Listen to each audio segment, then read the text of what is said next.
what problem do they come to you with generally? Typically, what is that conversation of starting to explore a platform like yours, and then how does that sort of roll out?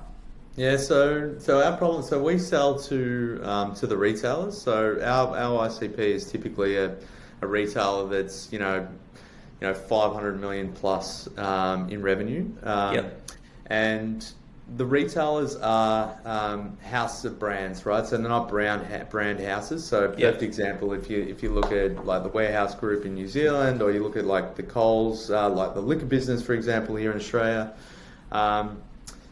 We basically sell to the retailer and help the retailer bring all their inventory to market. So our technology basically helps the retailer bring, think about it like an SSP. So we're the supply side for the retailer to basically sell all their inventory, and then we allow brands, which is suppliers and brands, to be able to come in and fully self-serve across buying that inventory across that retailer's ecosystem. So that's what our technology does. But typically, at the end user is the brand that comes in to buy, and basically those brands will spend money on, let's say they're buying a website property through a retailer.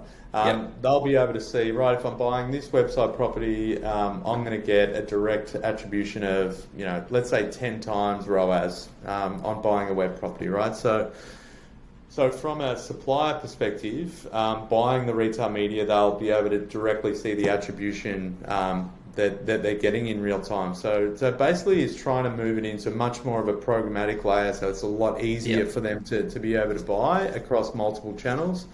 And really, because what we saw in the market was, if you buy from a retailer, typically you might look to, 4, 6, 8 weeks in advance, where you actually have to put your order in before that order gets actually placed.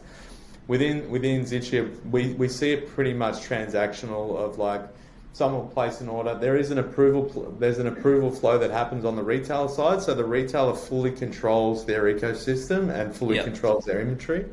But typically it's about 5 days from the order getting placed to that order going live across all their assets, right? So people are starting to move into the cadence of buying when they're placing all their media across all their channels.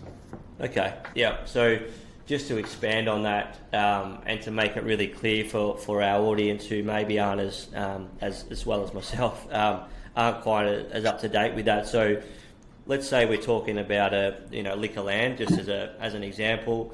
So you come in and deal with Liquorland and help them, I guess, with their attribution, so then they can then sell in, say, a Johnny Walker, TVC retail purchase campaign. Have I got that right? Or yeah, so basically, think about it as like we'll go to Liquorland and go, right, so we're going to turn you into a media business, right? So we're going to help you sell any media that you have to Johnny Walker, right? Okay. So we'll come in and go, right, so you've got a website, you want to sell a banner on your website, Johnny Walker wants to buy that banner. So what's that banner worth? Is that banner worth, a $20 CPM? Is it worth a $60 CPM? So we set all the structures on the retailer side for them to be able to sell their inventory. So they can sell banners to Johnny Walker, to Diageo, to Lion, whoever they want to sell that to. And off the back of that, we do the delivery, right? So we allow Johnny Walker to buy it, and we automate the delivery of that banner getting placed on the Liquorland website.